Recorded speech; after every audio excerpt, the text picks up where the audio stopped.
রাজধানীর বাজারে আরেক দফা বেড়েছে চালের দাম। সরবরাহ কমায় কিছুটা বেড়েছে শীতের সবজির দর। মিনিকেট ও BR-28 চালের দাম বেড়েছে কেজিতে 1 টাকার মতো।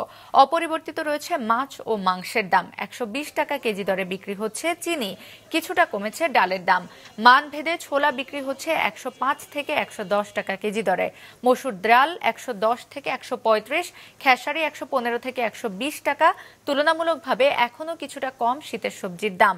তবে সরবরাহ কমায় ফের বাড়ছে দাম। বাজারে তদারকি বাড়ানোর তাগিদ দিয়েছেন ক্রেতারা।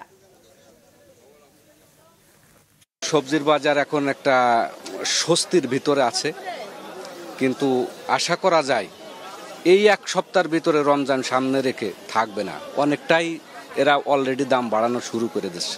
আচ্ছা, চাউলের দাম স্থিতিশীল আছে, তবে আপনার ওইখানে মেলে কিছু বাড়ানো হয়েছে, কিন্তু আমরা বাড়াইতে পারি না। রমজান মাসের পূর্বে অনেক আতঙ্ক নিয়ে করতে হয়, অনেক প্রত্যেকটা জিনিসের দাম বাড়তি।